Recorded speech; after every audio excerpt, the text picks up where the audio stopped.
Flynn. Thank you, Deputy Speaker.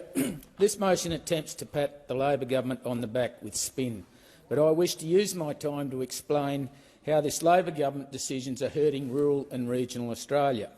I do not know how often the member for Lalor speaks to her residents in her electorate, but I've held almost 100 mobile offices this year, on the side of the road, in regional shows and in community centres, and not once have I been told that this Labor government is doing a good job. The member first notes that the Labor government has introduced cheaper childcare. In my electorate of Flynn, many families cannot find childcare in this place. This is preventing people from returning to work sooner. Our communities need availability and accessibility, as well as affordability. There are no childcare vacancies in Boyne Island, Gayndah, Mundubbera or Wandai. There are also childcare centres in Agnes Waters, Emerald and even Gladstone that do not have any vacancies available. The kindergarten in Mount Morgan and in Biloela have announced that they will be closing, all because of lack of funding and bureaucratic red tape. Many families in regional Australia cannot access childcare, which begs the question, without educators, without access, how can the Labor policy deliver for families and children, particularly in rural and regional Australia? What's the point of having lower out-of-pocket costs if you can't get your child into a childcare place? Now, the safeguard mechanism.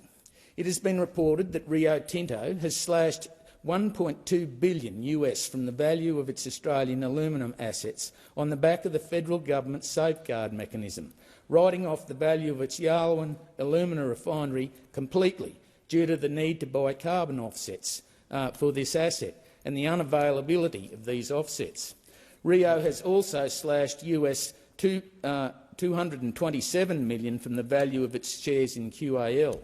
Since Labor's safeguard mechanism has announced, I have called it an attack on heavy industry and the thousands of workers that work in this sector, and it has proven to be exactly that.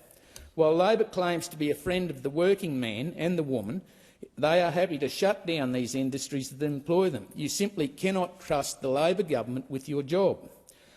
I note another thought that was quite shocking is the member for Lalor wants to give the Labor government a pat on the back for reintroduction of their registered nurses in aged care 24 hours a day, 7 days a week. Well, earlier this month, the Corinity Aged Care announced the closure of the aged care facility in my electorate of Flynn, Summit Cottages in Mount Morgan and one in my neighbouring electorate of Wide Bay in Tyro. Labor's one-size-fits-all approach in aged care does not work in rural and regional Australia.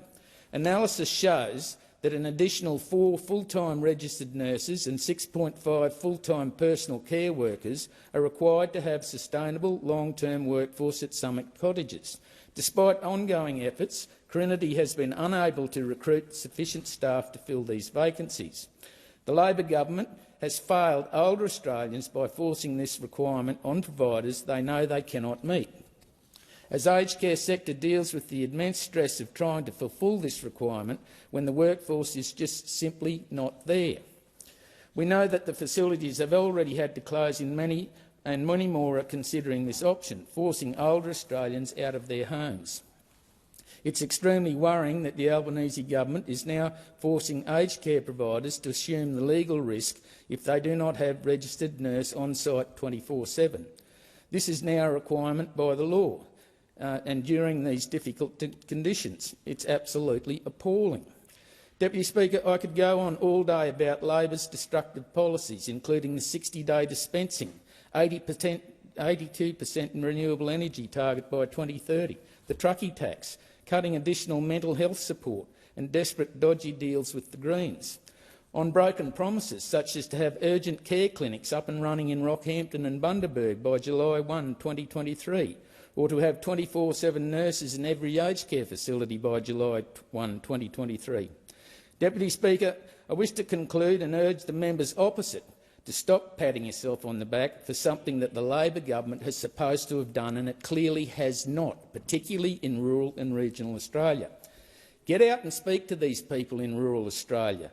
They are the people who are hurting, and it's all because of ill-thought-out Labor government policy.